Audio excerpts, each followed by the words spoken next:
Friends, welcome to Sandhiyakutty channel. இன்றைக்கி நம்ம Sandhiyakutty channel மூலயமா தீபாவளி ஸ்பெஷல் அதிரசம் தாங்க நம்ம பார்க்க போகிறோம். ரொம்பவே சாஃப்டாக நம்ம வச்சுருந்து ஒரு 2 வாரம் வச்சுருந்து கூட சாப்பிட்லாங்க. ரொம்பவே சாஃப்டாக டேஸ்டியாக இருக்கும். அதுக்கு பார்த்திங்களன்னா இன்றைக்கி நான் எடுத்து இருக்கக்கூடிய அரிசி பார்த்திங்களன்னா நான் சொசைட்டிலலாம் ரேஷன் கடையிலலாம் விற்கும் இல்லைங்களா, அந்த அரிசியை தான் நான் எடுத்திருக்கேன். ரேஷன் அரிசியை பயன்படுத்தியும் நம்ம ரொம்பவே சாஃப்டான அதிரசம் செய்திடலாங்க. இப்போ இந்த கப்பால் நான் மெஷர் பண்ணி எடுத்துக்க போகிறேங்க. அப்போ தான் நம்ம வெல்லத்தோட அளவு நமக்கு கரெக்டான அளவுக்கு இருக்கும். நம்ம இப்போ 1 கப் அளவுக்கு நான் ரேஷன் அரிசி பச்சை அரிசி எடுத்து வச்சுருக்கேன். இது ஒரு பவுலுக்கு மாற்றிக்கலாங்க. இப்போ இது நைட்டு ஃபுல்லாக நம்ம ஊற வைக்கணும். அதனால தான் நான் அகலமான பாத்திரம் ஒன்று எடுத்துக்கிட்டேன். இப்போ பார்த்திங்கன்னா கரெக்டாக நான் 2 பவுல் அளவுக்கு அரிசி நான் எடுத்து வச்சுருக்கேங்க. 1 கப் அளவுக்கு நம்ம வெள்ளை அதிரசமும் 1 கப்பில் நம்ம சர்க்கரை அதிரசமும் இன்றைக்கி 2 வகையான அதிரசம் செய்ய போகிறேங்க. இப்போ 1 கப் அளவுக்கு எடுத்துக்கிட்டு நம்ம வெல்லம் அதிரசம் செய்துக்கலாங்க. இப்போ இந்த கப்பால் நம்ம எடுத்து இருக்கிற மெஷர் பார்த்திங்களன்னா நம்ம சர்க்கரை அதிரசம் செய்யலாங்க. இப்போ நான் 2 சேர்த்து ஒரே இதை நான் ஊற வச்சு எடுத்துக்க போகிறேன். இப்போ இது கிட்டத்தட்ட 2லேருந்து ஒரு 4 டைம் நல்லா அலசி எடுத்துக்கலாங்க. அலசி எடுத்துகிட்டு வந்த பிறகு ப்ராப்பராக தண்ணி ஊற்றி முழுமையாக ஒரு நைட் ஃபுல்லாக ஊறி வரட்டும். ஒரு 4 டைம்ஸ் நான் நல்லா அலசி எடுத்துக்கிட்டேன். அழுக்கு தண்ணியெல்லாம் நான் வடிகட்டிட்டு நல்ல தண்ணியில் அரிசி ஊற போட்டு வச்சுருக்கேங்க. இப்போ நீங்கள் நினைக்கலாம், இப்போ வெல்லம் அதிரசமும் ஒரே இதில் சர்க்கரை அதிரசமும் ஒரே இதில் ஊற வைக்கிறாங்களே, அதுக்கு பின்னாடி அவங்க எப்படி மெஷர் பண்ணி எடுத்துக்க முடியும் அப்படின்னு சொல்லிட்டு நீங்கள் நினைக்காதீங்க. அது நம்ம கரெக்டான முறையில் நம்ம ப்ராப்பராக நம்ம மெஷர் பண்ணி எடுத்துக்கலாங்க. அது எந்த மாதிரி நம்ம மெஷர் பண்ணி எடுக்கணும்னு சொல்லிட்டு மாவை அரைச்சிட்டு வந்த பின்னாடி நம்ம பார்க்கலாம். இப்போ இது நல்லா ஊறி வரட்டும். ஊறி வந்த பிறகு நம்ம நெக்ஸ்ட் டே ஒரு கிளாத்து துணியால் நம்ம ஃபேன் காற்றுல ஆற வச்சுட்டு எந்த பதத்துக்கு நம்ம அரிசி நல்லா எடுக்கணும்னு சொல்லிட்டு பார்த்துட்டு பிறகு நம்ம அரைச்சி எடுத்துகிட்டு வந்துடலாங்க. பாருங்கள், இப்போ நான் ஓவர் நைட்டு அரிசி ஊற போட்டு வச்சுருக்கேன். கிட்டத்தட்ட பார்த்திங்களன்னா நான் 10லேருந்து ஒரு 11 மணி நேரம் ஊற போட்டு வச்சுருக்கேங்க. பாருங்கள் எவ்வளோ சாஃப்டாக அரிசி ஊறி வந்திருக்கு. இப்போ தண்ணி கொஞ்சம் கூட இல்லாமல் நம்ம வடிகட்டி எடுத்துகிட்டு ஒரு காட்டன் கிளாத்தால் வெயிலில் உணர்த்தாமல் ஃபேன் நிழலையோ இல்லை நிழலையோ நீங்கள் உணர்த்தி எடுத்துக்கோங்க. நான் எந்த அளவுக்கு உணர்ந்து வரணும் அப்படின்னு சொல்லிட்டு நான் ஃபைனலாக நான் காமிக்கிறேன். நான் இப்போ நம்ம தண்ணியெல்லாம் வடிகட்டி எடுத்துகிட்டு வந்துடலாம். பாருங்கள், இது போல் ஒரு காட்டன் கிளாத்தால் நல்லா ஃபேன் காற்றுல நம்ம ஆற வச்சு எடுத்துக்கலாம். எந்த பதத்துக்கு இருக்கணும்னு பார்த்திங்களா, நம்ம கை வச்சு காமிக்கும் போது கையில் லேசாக ஒட்டி வரணுங்க. பாருங்கள், இது போல் நம்ம அழுத்தி பிடிச்சி பார்க்கும்போது இது மாதிரி லேசாக ஒட்டி வரணும். இதுதான் கரெக்டான பதம். இந்த அளவுக்கு இருக்கணுங்க. இப்போ நம்ம எடியும் பாருங்கள், இதோடு நான் ஏலக்காவும் சேர்த்துக்கிட்டேன். நம்ம இது போல் சேர்த்து அரைச்சி எடுத்துகிட்டு வரும்போது எல்லா பகுதிகளிலையும் அந்த ஏலக்காவோட ஃப்ளேவர் நமக்கு கிடைக்குங்க. நீங்கள் வெறுமனாவும் நீங்கள் அரைச்சி எடுத்துகிட்டு வந்த பின்னாடியும் நீங்கள் ஏலக்காய் பொடியை சேர்த்து கலந்துக்கலாம். அது உங்கள் விருப்பம்தான். இப்போ நம்ம மிஷினில் கொடுத்து அரைச்சி எடுத்துகிட்டு வந்துடலாங்க. எந்த பதத்துக்குன்னு பார்த்தீங்களன்னா நல்லா மைதா மாவை விட கொஞ்சம் கிரிப்பாக இருக்கணும். அந்த அளவுக்கு நம்ம அரைச்சி எடுத்துகிட்டு வந்துடலாம். கொரகொரப்பாக இருக்கக்கூடாது. பாருங்கள், நம்ம மிஷினில் அரிசி மாவை கொடுத்து நம்ம அரைச்சி எடுத்துகிட்டு வந்துங்க. பாருங்கள், இந்த அளவுக்கு நம்ம நைஸாக அரைச்சி எடுத்துகிட்டு வந்துட்டோம். இப்போ இது நல்லா ப்ரெஸ் பண்ணி வச்சுக்கலாம். நம்ம பாகு காய்ச்சி எடுக்கிற வரைக்கும் இது போல் ப்ரெஸ் பண்ணி வச்சுக்கும் போது தான் அந்த ஈரப்பதம் நமக்கு நல்லா கிடைக்குங்க. அப்போ தான் சாஃப்டாகவும் நமக்கு அதிரசம் கிடைக்கும். இப்போ அப்படியே மூடி போட்டு வச்சுக்கலாம். நம்ம பாகு காய்ச்சிற வரைக்கும் மூடி போட்டு இருக்கட்டும். இப்போ பார்த்திங்களன்னா இந்த பவுலில் தான் நம்ம அரிசி முழுமையாக அளந்து எடுத்துக்கிட்டேங்க. இப்போ 3/4 கப் அளவுக்கு நம்ம வெல்லம் பொடிச்சு வெல்லம் 3/4 கப் அளவுக்கு நான் எடுத்திருக்கேன். இப்போ எப்படி காய்ச்சிருதுன்னு சொல்லிட்டு நம்ம பார்க்கலாங்க. வேறு ஒரு பவுலுக்கு நம்ம மாற்றிக்கலாம். ஒரு அகலமான பாத்திரத்துக்கு மாற்றிக்கலாங்க. கல் மண் தூசி இருந்ததுன்னா அதுக்கு நம்ம வடிகட்டி எடுத்துக்கலாம். பாருங்கள், இந்த அளவுக்கு நம்ம வெல்லம் சேர்த்துக்கிட்டோம். இப்போ எந்த அளவுக்கு தண்ணி சேர்க்கணும்னு சொல்லிட்டு நம்ம பார்க்கலாம். வெல்லம் நம்ம அளந்து எடுத்துக்கிட்டு அதே பவுலில் 1/4 கப் அளவுக்கு நான் தண்ணி எடுத்து வச்சுருக்கேங்க. அதை நம்ம சேர்த்து விட்டுக்கலாம். பாருங்கள், நம்ம தண்ணி சேர்த்துன பிறகு வெல்லத்துக்கு மேலே 1 இன்ச்சு அளவுக்கு எக்ஸ்ட்ரா வந்திருக்கு பாருங்கள். இதுதான் வந்து கரெக்டான அளவு. இப்போ இதை நம்ம கரைஞ்சி வர வரைக்கும் நல்லா நம்ம கலந்து எடுத்துக்கலாங்க. ஸ்டவ் ஆன் பண்ணிட்டேன். பாருங்கள், இப்போ நம்ம சேர்த்துருக்கிற வெல்லம் வந்து நல்லாவே கரைஞ்சி வந்துருச்சு. இப்போ நம்ம ஸ்டவ் ஆஃப் பண்ணிக்கலாம். இப்போ அகலமான ஒரு அடிகனமான வாணலியில் ஒன்று நம்ம வச்சுக்கலாங்க. வச்சுட்டு நம்ம காய்ச்சி வச்சுருக்க வெள்ளைப்பாகை வந்து இதோட நம்ம சேர்த்து விட்டுடலாம். எதுக்காகன்னு பார்த்தீங்கன்னா, கல் மண் தூசி இருந்ததுன்னா நமக்கு ஈஸியாக நல்லா வடிகட்டி நம்ம எடுத்துக்கலாங்க. இப்போ நம்ம வடிகட்டிக்கலாம்.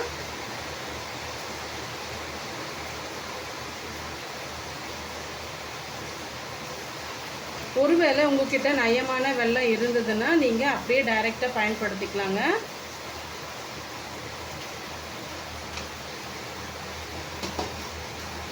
இப்போ நம்ம ஹை ஃப்ளேமில் வச்சு நல்லா கொதிக்க விட்டுக்கலாங்க. ஒவ்வொரு ஸ்டெப்பை நம்ம பார்க்கலாம். எந்த சமயத்தில் நம்ம பாகு வந்து கரெக்டான பதத்துக்கு எடுக்கணும்னு சொல்லிட்டு நம்ம பார்க்கலாங்க. இப்போ இது நல்லா வந்து கொதிச்சு வரட்டும். கொதிச்சு வர்றதுக்குள்ளார நம்ம அரிசி மாவு வந்து எடுத்து வச்சுக்கலாங்க. இப்போ நான் ஆல்ரெடி இந்த கப்பால் 2 கப் அளவுக்கு நம்ம அரிசி எடுத்து ஊற போட்டு நம்ம எடுத்துகிட்டு வந்திருக்கோம். ஒன்றுத்துக்கு பார்த்திங்களன்னா வெல்லம் அதிரசத்துக்கும், இன்னொன்று வந்து நம்ம சர்க்கரை சீனி அதிரசத்துக்கும் நம்ம மெஷர் பண்ணி எடுத்துருந்துங்க. இப்போ எப்போவுமே வந்து அரிசியோட அளவு வந்து 1 கப்பில் அளவு நம்ம எடுத்தோம்னா, இப்போ நீங்கள் ஒரே இதாக நீங்கள் செய்யணும் அப்படின்னு நினச்சி நீங்கள் மிஷினில் கொடுத்து அரைச்சி எடுத்துகிட்டு வந்தீங்களன்னா 1.25 கப் அளவுக்கு எடுத்து நீங்கள் கலரி கொடுத்தீங்களன்னா கரெக்டான பக்குவத்துக்கு வந்துடுங்க. எப்போவுமே வந்து அரிசி மாவு நல்லா உபரியாக நமக்கு கிடைக்குங்க. அரிசியோட அளவு தான் வந்து 1 கப் அளவுக்கு இருக்கணும். நம்ம அரிசி மாவு வந்து சேர்க்கும் போது 1.25 கப்புலேருந்து 1.5 கப் அளவுக்கு நமக்கு தேவைப்படுங்க வெள்ளைப்பாகில் சேர்க்கும் போது. இப்போ ஃபஸ்ட்டு வந்து நம்ம 1 கப் அளவுக்கு நம்ம சேர்த்து கலரி கொடுத்துக்கலாம்.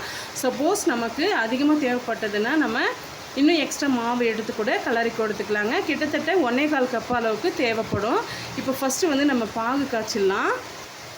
அதிரசம் உடையாமல் பிரியாமல் வரத்துக்காக சில டிப்ஸ் வந்து நம்ம சொல்ல வருவோங்க. அது வந்து என்னன்னு சொல்லிட்டு வீடியோவை ஸ்கிப் பண்ணாமல் பாருங்கள். நிறைய பேருக்கு எண்ணெயில் சேர்க்கும் போது அதிரசம் உடஞ்சி போகும், இல்லை பிரிஞ்சு போவோங்க, இல்லை ரொம்ப ஹார்டாகவும் ஆகிடும். அந்த மாதிரி இல்லாமல் ரொம்ப சாஃப்டாக வந்து 1 மாதம் வரைக்கும் கூட நம்ம வச்சுருந்து சாப்பிட்லாம். அந்த சிக்கு வாடை அடிக்காமல் ரொம்பவே டேஸ்டியான முறையில் எப்படி செய்யுதுன்னு சொல்லிட்டு நம்ம பார்க்கலாம்.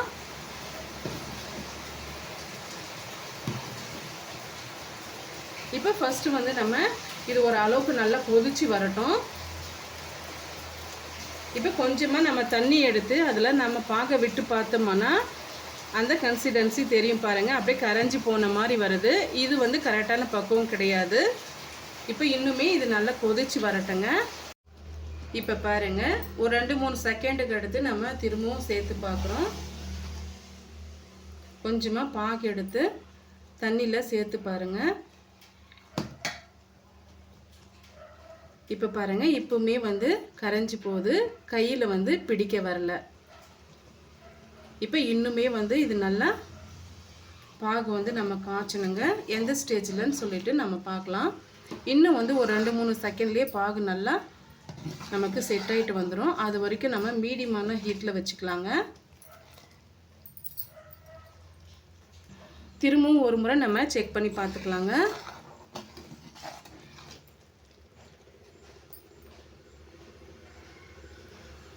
பாருங்கள், இது போல் செக் பண்ணி பார்த்துட்டு கையில் வந்து பிடிக்க வரணுங்க. அப்போ தான் வந்து அது கரெக்டான பக்குவம்.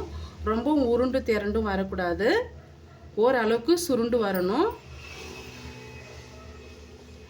இப்போ வந்து இன்னும் வந்து நமக்கு கையில் வந்து பிடிக்க வரல. இன்னும் வந்து 1 நிமிஷம் வந்து நம்ம கொதிக்க விட்டு எடுத்துக்கலாம்.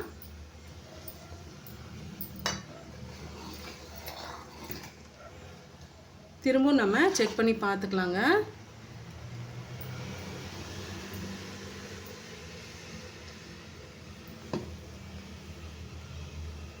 பாருங்கள், இப்போ வந்து நல்லா வந்து நம்மளுக்கு கையில் வந்து பிடிக்க வருது. இது வந்து தக்காளி பழம் கன்சிஸ்டன்சின்னு சொல்லுவாங்க.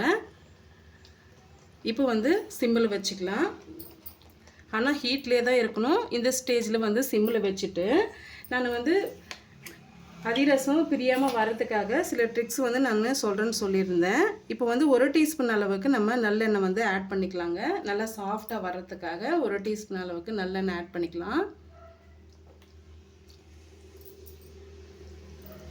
இப்போ சூடாக இருக்கிற போதே நம்ம அரிசி மாவு வந்து சேர்த்து விட்டுடலாங்க. அப்போ தான் அந்த அரிசி மாவு நல்லா வெந்து வரும். இப்போ கொஞ்சம் கொஞ்சமாக நம்ம சேர்த்து நம்ம கலரி கொடுத்துக்கலாம். எடுத்த உடனே அதிகமான அரிசி மாவு வந்து சேர்த்துக்கூடாதுங்க.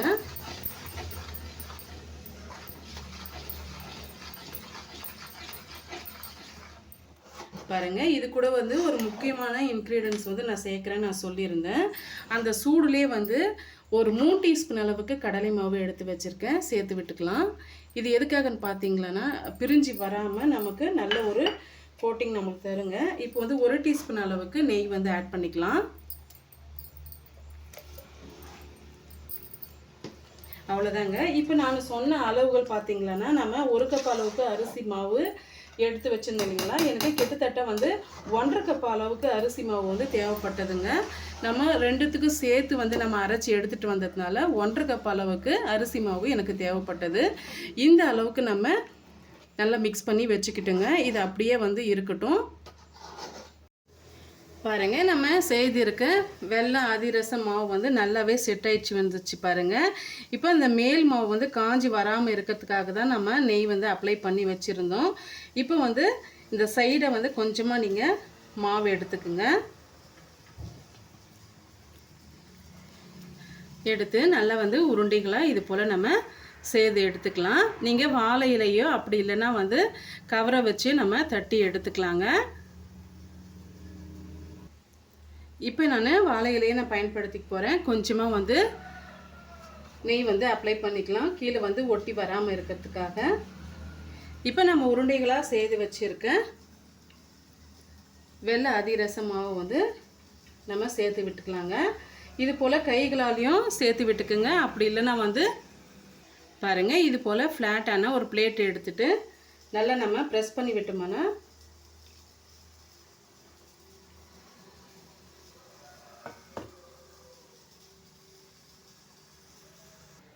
பாருங்கள், இது போல் நம்ம தட்டி விட்டுக்கிட்டோம். இது பொரிக்கிறதுக்காக ஆயில் வந்து சூடுபடுத்திக்கலாம். பாருங்கள், ஆயில் நல்லா வந்து சூடாயிட்டு வந்துருச்சு. இப்போ வந்து மீடியமான ஃப்ளேமில் வச்சுக்கோங்க. இப்போ நம்ம தட்டி வச்சுருக்க அதிரச மாவை வந்து சேர்த்து விட்டுக்கலாம்.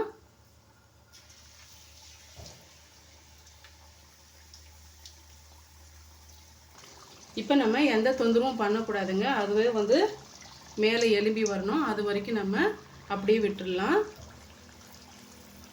அது நல்லா வந்து பூரி மாதிரி உப்பி வருங்க. அப்போ தான் நம்ம கரெக்டான பதத்துக்கு நம்ம எடுத்துருக்கோம் அப்படின்ற அர்த்தம்.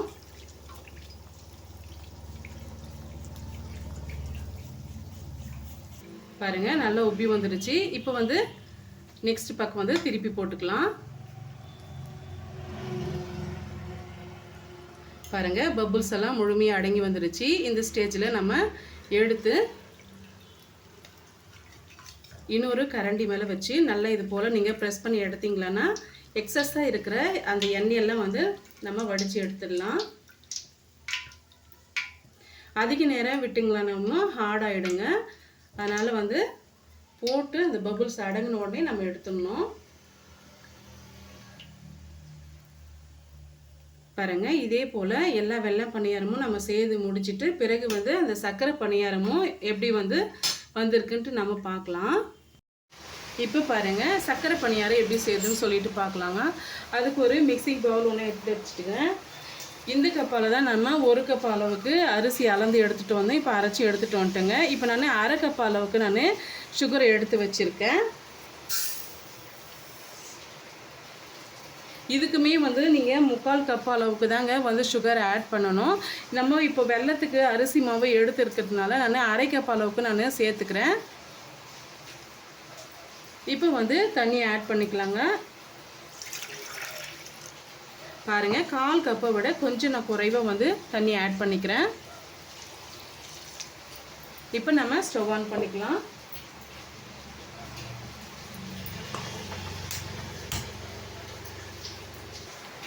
இந்த சீனி பணியாரத்துக்குமே நம்ம பாகு வந்து கண்டிப்பாக எடுக்கணுங்க. இப்போ இந்த சர்க்கரை வந்து முழுமையாக கரைஞ்சி வரட்டும்.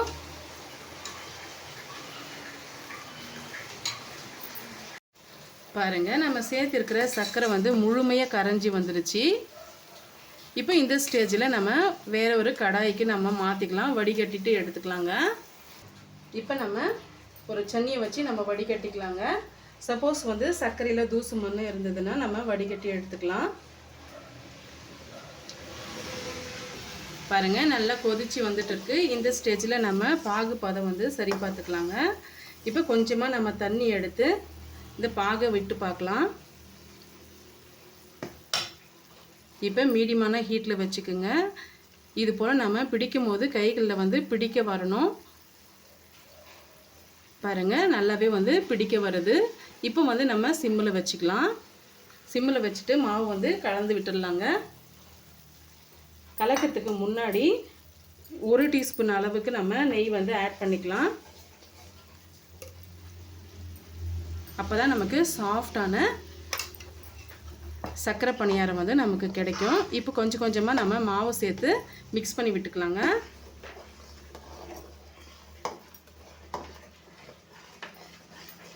சிம்மில் வச்சு நம்ம கலரி கொடுத்துக்கணும்.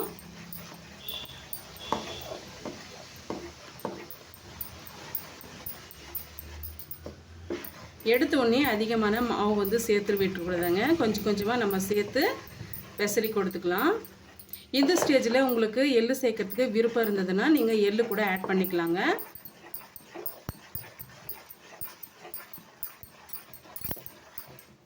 பாருங்கள், இந்த அளவுக்கு நான் சிம்மிலே வச்சு மிக்ஸ் பண்ணி எடுத்துக்கிட்டேன். இப்போ இந்த மேல் மாவு வந்து காஞ்சி வராமல் இருக்கிறதுக்காக கொஞ்சமாக நம்ம 1 டீஸ்பூன் அளவுக்கு நெய் வந்து ஆட் பண்ணிக்கலாம். ஆக மொத்தம் நம்ம 2 டீஸ்பூன் அளவுக்கு நெய் வந்து ஆட் பண்ணியிருக்கோம். இப்போ நம்ம முழுமையாக வந்து ஸ்டவ் ஆஃப் பண்ணிடலாங்க. இதை நம்ம நெக்ஸ்ட் டே வச்சு தான் நம்ம செய்ய போகிறோம்.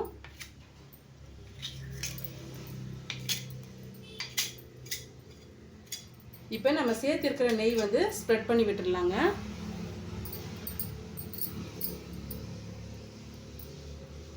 இப்போ இது முழுமையாக ஆறி வரட்டும். ஒரு 1/2 hour கழித்து இது நம்ம ஒரு காட்டன் கிளாத்தை வச்சு கவர் பண்ணி விட்டுக்குங்க. இல்லை நீங்கள் மூடி போட்டு நீங்கள் கவர் பண்ணி விட்டுங்களன்னா அதில் இருக்கக்கூடிய அந்த ஆவியில் வரக்கூடிய அந்த தண்ணி வந்து இந்த மாவில் வந்து படும். அப்போ வந்து இந்த நமக்கு அதிரசம் வந்து சரியாக வராது. இது முழுமையாக ஆறி வரட்டும். ஆறி வந்த பிறகு நீங்கள் ஒரு கிளாத்தை வச்சு நீங்கள் கவர் பண்ணி விட்டுருங்க. பாருங்கள், இந்த அளவுக்கு நான் சிம்மிலே வச்சு மிக்ஸ் பண்ணி எடுத்துக்கிட்டேன்.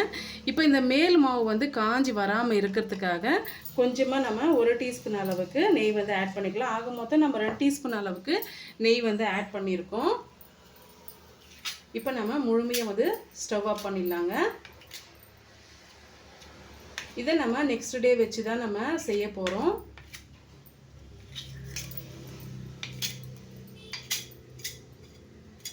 இப்போ நம்ம சேர்த்திருக்கிற நெய் வந்து ஸ்ப்ரெட் பண்ணி விட்டுடலாங்க.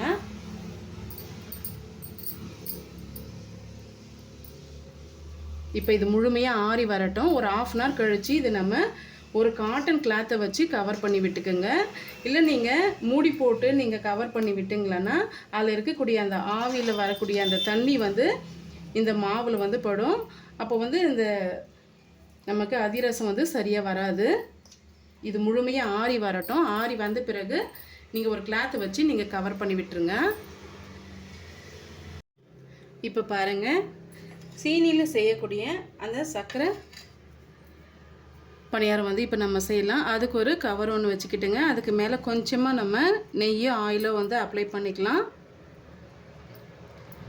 இப்போ உருண்டைகளாக நம்ம செய்து எடுத்துக்கிட்டு கையாலேயோ இல்லை அப்படி இல்லைன்னா நீங்கள் ஒரு பிளேட்டாலேயோ நீங்கள் தட்டி எடுத்துக்குங்க.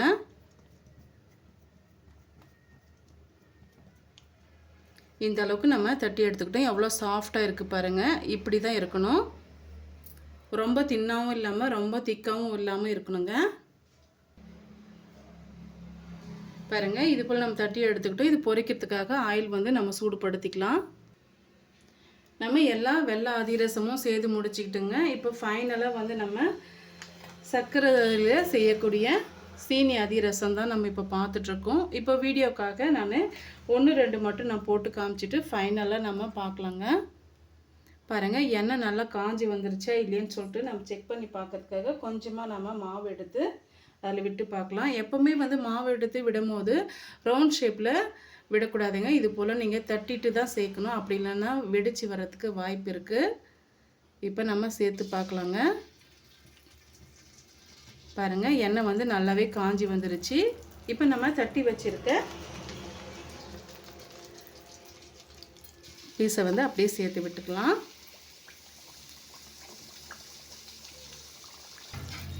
இப்போ நம்ம இன்னொரு சைடு வந்து திருப்பி போட்டுக்கலாங்க.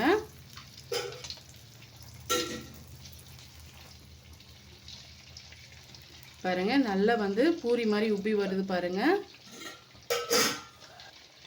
பபுள்ஸ் பாருங்கள் ஓரளவுக்கு அடங்கி வந்துருச்சு.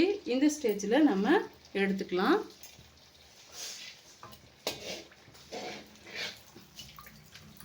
எடுத்துட்டு நல்லா வந்து இது போல் நீங்கள் ப்ரெஸ் பண்ணி விட்டிங்களன்னா அந்த எண்ணெய் எல்லாம் எக்ஸஸாக இருக்கிற எண்ணெய் வந்து நல்லா வடிஞ்சு வந்துடும்.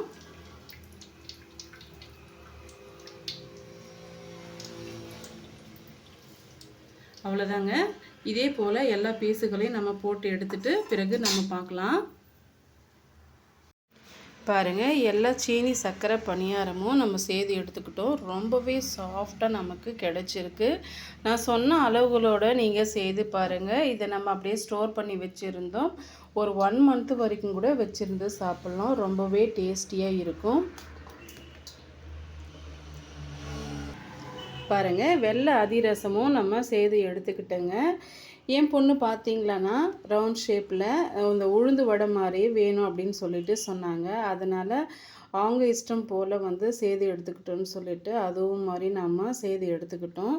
எது உங்களுக்கு கன்வீனியண்ட்டாக, எது உங்களுக்கு விருப்பமான ஷேப் வந்து உங்களுக்கு பிடிச்சிருக்கோ அதே போல் நீங்கள் செய்து சாப்பிடுங்க. தீபாவளியை ஸ்பெஷலாக கொண்டாடுங்க. ரொம்பவே சாஃப்டான டேஸ்டியான இந்த வெள்ளை அதிரசம் ரெசிப்பியும் சர்க்கரை அதிரசம் ரெசிப்பியும் கண்டிப்பாக வந்து உங்களுக்கு பிடிக்கும்னு நினைக்கிறேன். பிடிச்சிருந்தால் மறக்காமல் சந்தியா குட்டி சேனலுக்கு சப்ஸ்கிரைப் பண்ணுங்கள், லைக் பண்ணுங்கள், ஃப்ரெண்ட்ஸ் அண்ட் ஃபேமிலியோடு நிறைய ஷேர் பண்ணுங்கள். இது போல் சிம்பிளான டேஸ்டியான ரெசிபீஸ் பார்க்க நம்ம சேனலை ஃபாலோ பண்ண மறந்துடாதீங்க. தேங்க்யூ ஃபார் வாட்சிங்.